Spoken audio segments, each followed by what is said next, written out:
विद्युत धारा और परिपथ।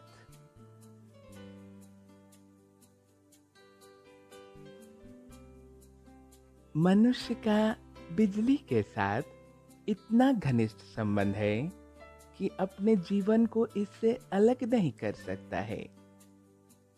आप आड़ी तिरछी बिजली लाइनों की दुनिया से भाग सकते हैं और अपना जीवन पूरी तरह से संयंत्र से दूर जी सकते हैं, लेकिन दुनिया के सबसे सुनसान कोनों में भी बिजली मौजूद है। यह एक नियंत्रित तथा सुविधाजनक रूप है जो घरों, स्कूलों,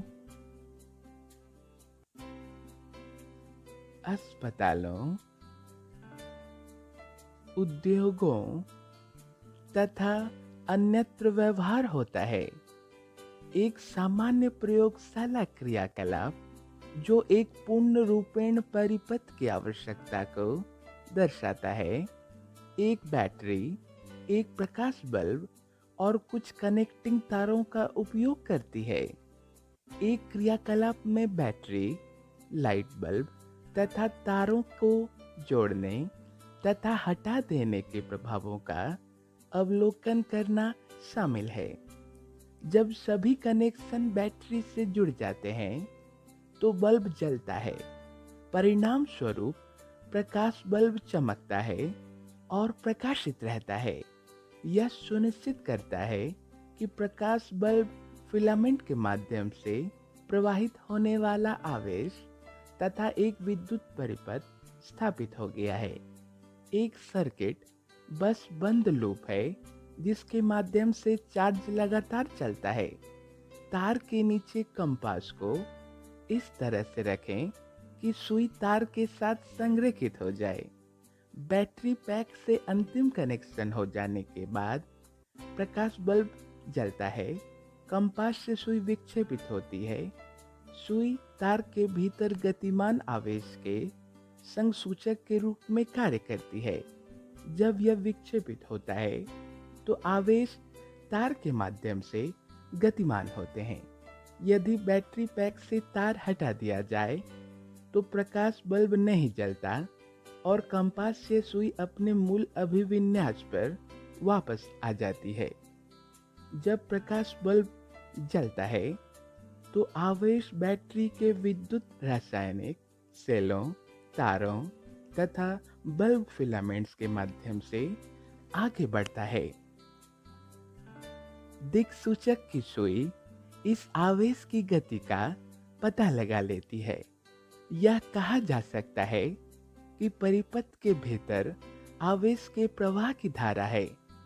विद्युत धारा एक विद्युत परिपथ में दिए गए बिंदु से आवेश प्रवाह की दर है, जिसे कूलम्ब प्रति सेकंड में मापा जाता है, जिसे एम्पियर कहा जाता है। यदि नेट आवेश Q प्रवाहित होता है किसी चालक की किसी भी अनुप्रस्थ काट से समय t में प्रवाहित विद्युत धारा I, तब वह अनुप्रस्थ काट है I बराबर Q बटे T।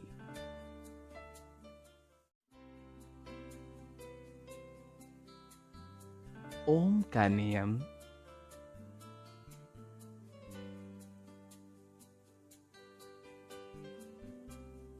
भौतिकी में कुछ ऐसे सूत्र हैं जो इतने शक्तिशाली और व्यापक हैं कि वे लोकप्रिय ज्ञान की स्थिति तक पहुंच जाते हैं।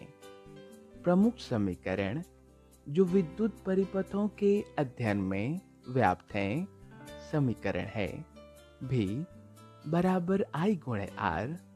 विद्युत विभव एक सर्किट V पर दो बिंदुओं के बीच का अंतर है, जो उन दो बिंदुओं I के बीच की धारा और उन दो बिंदुओं R के बीच मौजूद सभी विद्युत उपकरणों के कुल प्रतिरोध के गुणनफल के बराबर है। इसे अक्सर ओम के नियम समीकरण के रूप में जाना जाता है। यह समीकरण विभवांतर विद्युत तथा प्रतिरोध के बीच संबंधों का एक शक्तिशाली पूर्व सूचक है। बैटरी वोल्टेज जितना अधिक होगा, करंट उतना ही अधिक होगा, और प्रतिरोध जितना अधिक होगा, धारा उतनी ही कम होगी। बैटरी वोल्टेज बढ़ने तथा प्रतिरोध कम होने पर आवेश अधिक दर से प्रवाहित होती है। तारों की कुल लंबाई प्रतिरोध की मात्रा को प्रभावित करेगी। तार जितना लंबा होगा, उतनी ही अधिक प्रतिरोध होगी।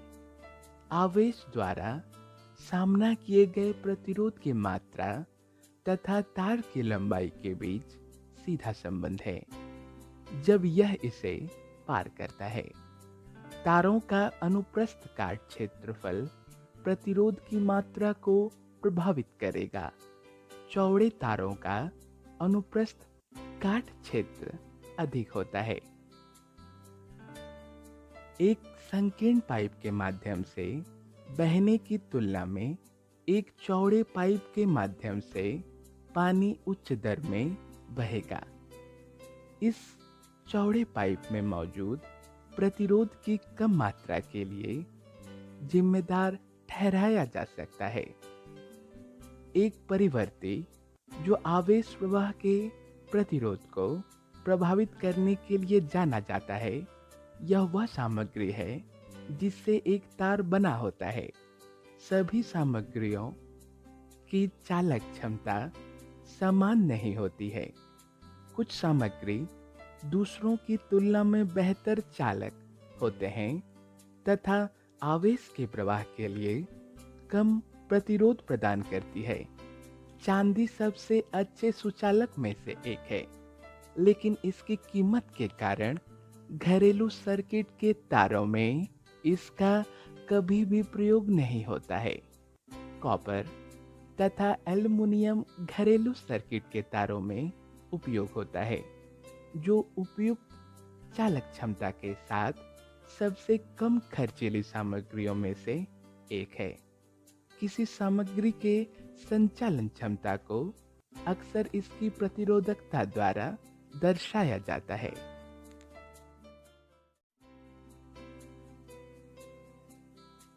जूल का नियम।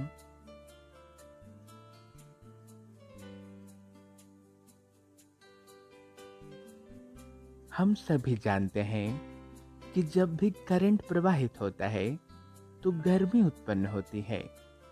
जूल हीटिंग, जिसे ओमिक हीटिंग और प्रतिरोधक हीटिंग के रूप में भी जाना जाता है, यह वह प्रक्रिया है जिसके माध्यम से विद्युत प्रवाह का मार्ग चालक को गर्मी देता है। त्यागी गई ऊष्मा की मात्रा विद्युत धारा के वर्ग के समानुपाती होता है, जैसे कि Q समानुपाती I².R के। इस संबंध को जूल का प्रथम नियम कहते हैं। यह बताता है कि उत्पादित ऊष्मा समानुपाती होता है विद्युत धारा के वर्ग I, परिपथ के प्रतिरोध R, समय t जिसके दौरान परिपथ में धारा प्रवाहित होती है। कैलोरी में उत्पन्न ऊष्मा को व्यक्त किया जा सकता है H बराबर 12 RT बटे 4.18 कैलोरी, जहां 1 कैलोरी बराबर 4.18 जूल। जूल के नियम का प्रयोग किसी भी विद्युत परिपथ में ताप अपरिहार्य प्रभाव है। अक्सर यह अवांछनीय प्रभाव होता है, जैसे विद्युत परिपथों में एक छोटे से क्षेत्र में उत्पन्न ऊष्मा घटकों के तापमान को इतना बढ़ा सकती है कि उनके गुण बदल जाते हैं। इसके अलावा ओम के नुकसान को कम करने के लिए लंबी दूरी पर बिजली संचरण उच्च वोल्टेज पर प्रभावित होता है, इससे विद्युत धारा कम हो जाती है। हालांकि जूल तापन बहुत उपयोगी होता है। एक सामान्य प्रयोग विद्युतीय परिपथों में प्रयुक्त फ्यूज है।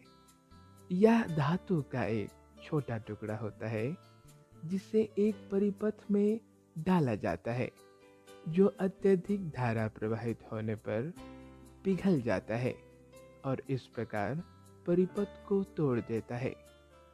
यह उपकरणों की सुरक्षा करता है। फ्यूज की सामग्री में आमतौर पर कम गलनांक तथा उच्च चालकता होती है। घरेलू प्रयोगों में electric iron, bread toaster, electric केतली, हीटर इत्यादि है। बिजली के ताप का उपयोग प्रकाश उत्पन्न करने में भी किया जाता है, जैसा कि दीप्तिमान बल्ब में होता है। फिलामेंट एक अवरोधक से बना होता है जो जितना संभव हो उतनी गर्मी देता है। तब यह बहुत गर्म हो सकता है तथा प्रकाश उत्सर्जित कर सकता है। यह उच्च तापमान पर पिघलना नहीं चाहिए। आमतौर पर टंगस्टन का उपयोग बल्ब फिलामेंट के लिए किया जाता है, क्योंकि इसमें उच्च गलनांक होता है और यह एक मजबूत धातु है। फिलामेंट द्वारा उपयोग की जाने वाली शक्ति की एक छोटी मात्रा विकिरणित प्रकाश के रूप में दिखाई देती है, लेकिन इसका अधिकांश भाग ऊष्मा जैसा दिखता है।